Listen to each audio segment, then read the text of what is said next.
어느 날 갑자기 아이가 비장한 표정으로 이렇게 말합니다. 엄마, 아빠, 저 이제 학원 그만 다닐래요. 그냥 집에서 인강 들으면서 혼자 할게요. 이 말을 듣는 순간 부모님의 머릿속은 복잡해집니다. 얘가 진짜 공부를 하겠다는 걸까? 아니면 학원 숙제하기 싫어서 꼼수를 부리는 걸까? 비싼 학원비 아끼는 건 좋은데 그러다 성적 뚝 떨어지면 어떡하지? 걱정부터 앞서는 것이 부모님의 솔직한 마음이죠. 오늘 부모드림에서는 학원 끊고 혼자 하겠다는 아이의 심리와 부모님이 반드시 확인해야 할 3가지 판단 기준에 대해 이야기해 보겠습니다. 먼저 아이들이 왜 학원을 거부하는지 그 속마음부터 들여다봐야 합니다. 크게 2가지 경우가 있습니다. 첫 번째는 회피형입니다. 학원 숙제가 너무 많거나 진도를 따라가기 벅차서 단순히 그 압박감에서 도망치고 싶은 경우죠. 이런 경우라면 혼자 공부하는 건 더더욱 불가능합니다. 하지만 2번째, 효율 추구형도 있습니다. 학원 오가는 시간이 아깝거나 이미 아는 내용을 반복해서 듣는 게 지겨운 아이들이죠. 특히 자기주관이 뚜렷한 아이들이 이런 요구를 많이 합니다. 우리 아이는 어느 쪽일까요? 무조건 안 되라고 하기 전에 냉정하게 판단해 볼 수 있는 기준을 알려드립니다. 첫 번째 기준은 생활 습관입니다. 주말이나 방학 때 부모님이 깨우지 않아도 정해진 시간에 일어나는지 확인해 보세요. 인강으로 독학을 한다는 건 스스로 시간표를 짜고 지켜야 한다는 뜻입니다.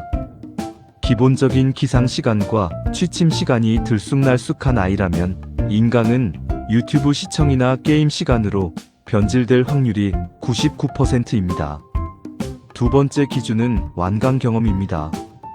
지금까지 인강을 한 강좌라도 처음부터 끝까지 완강해 본 경험이 있나요? 학원은 선생님이 강제로라도 진도를 빼주지만 인강은 클릭 한 번이면 끌 수 있습니다. 좋아하는 과목이라도 좋으니 단 한 과목이라도 완강의 성취감을 맛본 적이 있는지 물어봐 주세요. 그렇다면 아이가 강력하게 원할 때 부모님은 어떻게 대처해야 할까요? 무조건적인 허락도 무조건적인 반대도 정답은 아닙니다. 바로 조건부 계약이 필요합니다. 첫째, 시범 기간을 두세요. 좋아, 너의 의견을 존중해. 대신 딱 한 달만 내 방식대로 해보자 라고 제안하세요. 이때 중요한 건 학원을 그만두는 게 아니라 잠시 휴원하는 것입니다. 아이에게도 돌아갈 곳이 있다는 안정감을 주고 실패했을 때 자존심 상하지 않고 복귀할 명분을 주는 거죠. 둘째, 구체적인 계획표를 요구하세요. 단순히 열심히 할게는 안 됩니다. 무슨 요일, 몇 시에 어떤 강의를 들을지 구체적인 시간표를 가져오게 하세요. 그리고 그 시간표를 냉장고나 거실에 붙여두고 가족 모두에게 공표하게 하세요. 공개 선언 효과는 생각보다 강력합니다. 셋째, 결과물로 대화하세요. 공부했니? 라고 묻지 마세요. 대신 일주일 단위로 들은 강의의 필기 노트나 푼 문제집의 분량을 보여달라고 하세요. 과정을 감시하는 게 아니라 결과를 공유하는 파트너가 되어주는 겁니다.